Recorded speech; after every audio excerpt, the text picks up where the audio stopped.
people coming through this thing if we don't have some way. Ready? Good evening, everybody. Today is Monday, February 7th, 2011, and I will call this meeting of the Norfolk City Council to order. This is an open meeting, and I will advise you located in the northwest corner of this room is the actual Open Meeting Act. They're made accessible to all members of the public. If you would, I would ask you to stand.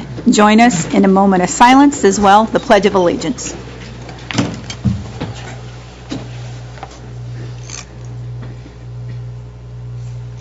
I pledge allegiance to the flag of the United States of America and to the republic for which it stands, one nation, under God, indivisible, with liberty and justice for all.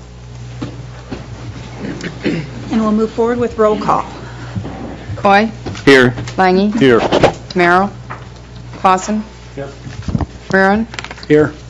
Brenneman? Here. Klaus? Here. Saunders? Here. Under action, I would ask for a motion to approve the consent agenda that was made available to you in your packet. I'll make the motion, Your Honor. Second. Motion and a second to approve the consent agenda as posted. If you will please vote. All councilpersons voting in the affirmative.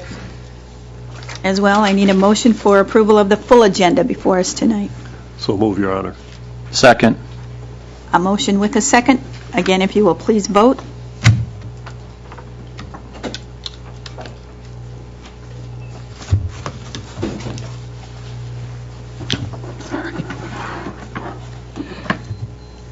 All councilpersons voting in the affirmative.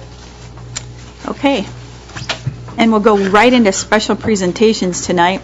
And Curtis, since we have you here for just a moment, normally we ask our Shane to give us a little update on recreation. We'll ask you to give us just a mini, since we do have some folks here with us tonight that were not here for the entire presentation. Okay. Again, my name's Curtis Johnson. I'm the project manager with DLR Group. We're working on the Veterans Memorial Park project. The design of the project is progressing very well. We're looking at putting out the project for competitive bid, public bidding on in two packages. The first package will be for the synthetic turf for the football field. The bid opening for that project will be on March 3rd. The balance of the project that we're responsible for is the parking lots areas, the bleachers, the press boxes, and ticket booths. That project will have a bid opening of March 17th. We're hoping to put the drawings out with your approval of releasing the project for bids tonight. We'll have the synthetic turf bid project on available for contractors as soon as tomorrow, and the balance of the park project available for bidders starting February 24th. So again, the bid opening is March 3rd and March 17th, and then at the special city council meeting to review and approve bids on March 28th. Work for the project will begin this April with two bid options that we're looking at. The football field could be available for with the synthetic turf for the fall of 2011 or for the fall of 2012. We're going to let the bid market tell us which will be the most advantageous route for us to take, whether to try to get it done for this fall or for the fall of 2012. The construction phasing of the project is going to be very complex, and I think if everyone can suffer through a little bit of inconvenience this fall, the project the park will be under construction in multiple different stages by the time the first football game starts this fall. Parking will be limited, but when we're done, the parking will be much improved over what it is today. So the fall of 2012 will be much different than the fall of 2011 as far as parking is concerned. None of the construction phasing should affect the baseball use of the baseball field this summer. We will not be demolishing the existing baseball bleachers and press box until after the last baseball game in July, and but access to that will need to be coordinated differently than it is today, because the center part of the park will be under construction for the new parking area as well as the new aquatic center. Is that it? Well, that's pretty much bringing us up to date as to where things are. So I encourage you to stick around, watch the rest of the meeting. You're going to learn what's next for you. Okay. So unless any questions by this council, we'll just move forward then. And again, thanks for being here. Thank you. Appreciate it.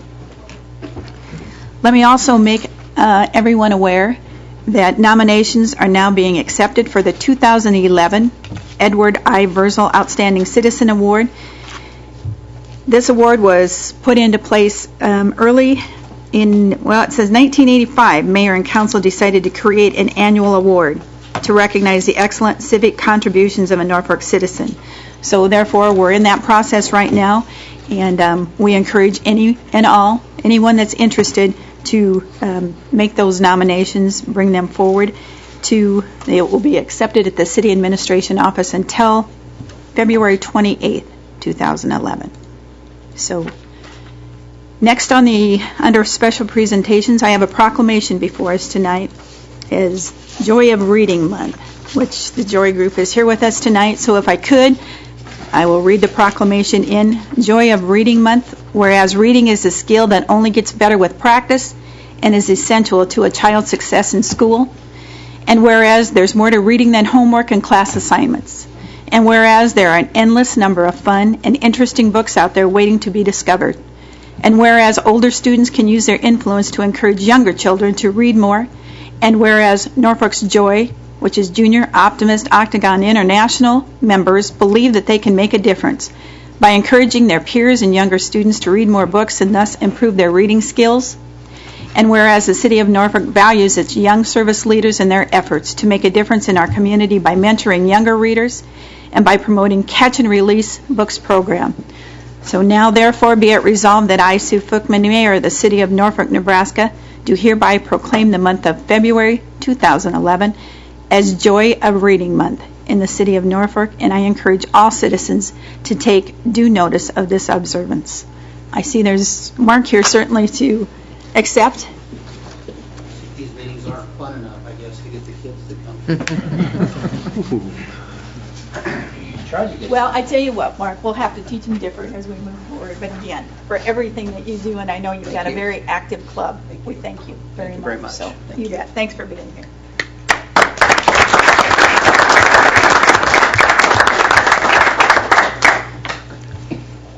And next we have a proclamation for the month of February as Teen Dating Violence Prevention and Awareness Month. And so with that, the proclamation for Teen Dating Violence Prevention and Awareness Month, I'm shortening this a little bit, girls. Whereas females between the age of 16 to 24 are more vulnerable to intimate partner violence, experiencing abuse at a rate almost triple the national average. And whereas 1 in 3 adolescent girls in the United States is a victim of physical, emotional, or verbal abuse from a dating partner, a figure that far exceeds victimization rates for other types of violence affecting youth. And whereas only 33% of teens who are in an abusive relationship ever tell anyone about the abuse, and 81% parents surveyed either believe teen dating violence is not an issue or admit they do not know if it is one. And whereas by providing young people with education about healthy relationships and relationship skills, and by changing attitudes that support violence, we recognize that dating violence can be prevented.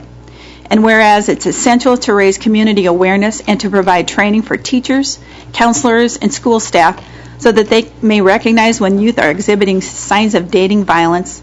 Now therefore, I, Sue Fookman, Mayor of the City of Norfolk, do hereby proclaim the month of February 2011 as Teen Dating Violence Prevention and Awareness Month in the City of Norfolk, and I urge all citizens to work toward ending teen dating violence.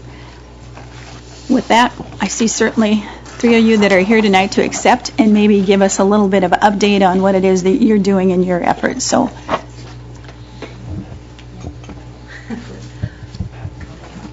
Lena, I think that means you're on. I think so too. We actually have started a couple different youth outreach teams in our offices in O'Neill and currently in Norfolk, where we have a team that's building to provide that awareness of teen dating violence and healthy relationships, and that there is help available, in Norfolk as well as, in Madison County, teens everywhere, really. And so we will provide services to them, advocacy, criminal justice advocacy, whatever we can do to help them, and they can remain anonymous. So just trying to get the message up. They don't deserve to be treated that way. So Tell them where we find you.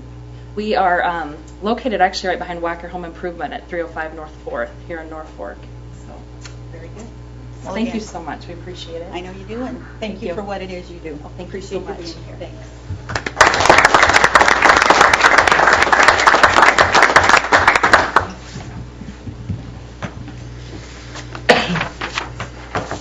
Okay. We're down to the nuts and bolts here, right? All right.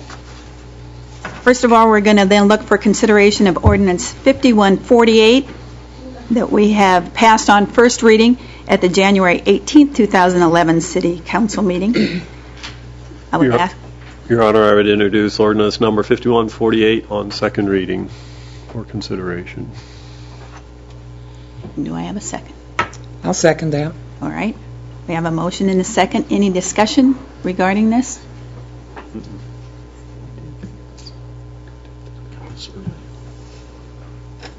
I know that, pardon me? We got the survey.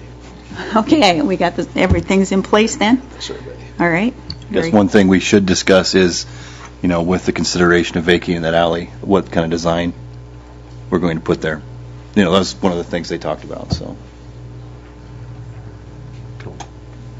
Can we look to one of you gentlemen to address You- that for us? Councilman, do you mean the fence design? Yeah.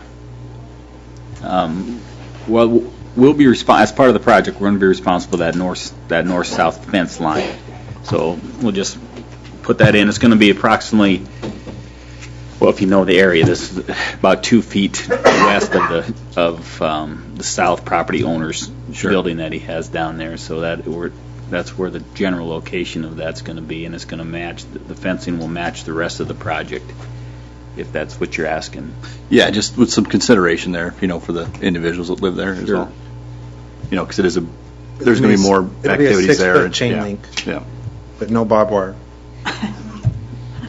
Okay. We had talked about possibly putting some kind of a sight barrier there. Slats or on that, some type of vegetation. slat or something in that section. Yeah, that's correct, but I have failed to tell Curtis about that. I don't believe I have yet, so that's something that we'll have to incorporate. I just wanted to bring it up. Nothing. Those vinyl slats that go in the chain Yeah. link? Okay. The other thing, as far as, since the council considered this the last time, the surveys come back and you've got that, where are the backside of those bleachers, where are they relative to the vacated alley now? We're going to have, I think, what we discussed and looked at this morning, we have about 9 or 10 feet clear between the bleachers and the fence, and then the column that supports the bleachers is about 4 feet in from that. So on the ground, there'll be 12 to 14 feet clear between the column of the bleachers and the fence line. And when we talk about a 6-foot fence, the height of those bleachers at the farthest east is going to be, The top row of the bleacher is about 14 feet above the ground. So also, one of the neighbors' concerns was if there needs to be work on the utilities that go in there, that'll be on the city's property, so most of that access, if not all of it, will be on city property. Okay. And Dale's right, we did talk about filtering that fence so that the neighbors, since we're coming closer to their homes, that we did put some kind of screening in and go further to defer from people standing out there watching the game. So those are things we need to have incorporated for sure. So. Any other discussion items? If not, short title for us, Beth? An ordinance of the City of Norfolk, Nebraska, to vacate the north-south alley immediately west of and adjacent to lots 2 through 8, Block 9, Paswalk 6th Edition to the City of Norfolk, Madison County, Nebraska, located in the southwest quarter of Section 26, Township 24 North, Range 1 west of the 6 p.m., City of Norfolk, Madison County, Nebraska, and providing for publication of this ordinance in pamphlet form. Ready to vote, please. All councilpersons voting in the affirmative, ordinance 5148 carries on second reading. I'm going to look for, Your Honor, I would move that we suspend the rules and pass ordinance number 5148 on third reading. Second. there is a motion on the floor to suspend and pass on the third reading here with a second. Again, if you will please vote. All councilpersons voting in the affirmative, ordinance 5148 carries on third reading. All right. Next is consideration of approval of DLR Group to advertise for bids for artificial grass and related infrastructure for Veterans Memorial Football Field. Could I have a motion? Your Honor, I would move that we approve DLR Group to advertise for the bids for the artificial grass and related infrastructure for Veterans Memorial Football Field. I'll second that. Motion with a second. Any discussion at all? All right. If you will please vote. All councilpersons voting in the affirmative. Last is consideration for approval for DLR Group to advertise for bids for renovation of Veterans Memorial Park baseball and football fields and related plaza areas, which would include the adjoining parking lots. I would ask for a motion. Again, Your Honor, I would move that we approve the DLR Group to advertise for bids for the renovation of Veterans Memorial Park and baseball field and football fields with related plaza areas. Second. Motion with a second. Any discussion at all? Hearing none, if you would please vote. All councilpersons voting in the affirmative. Okay. Seeing nothing else, then I would ask for a motion to adjourn. I'll make the motion, Your Honor. We are adjourned. Thanks, everybody. Thank you. You kind of took command tonight, Curtis. You did a great job. Short meeting. I didn't think I'd use that whole hour Yeah. between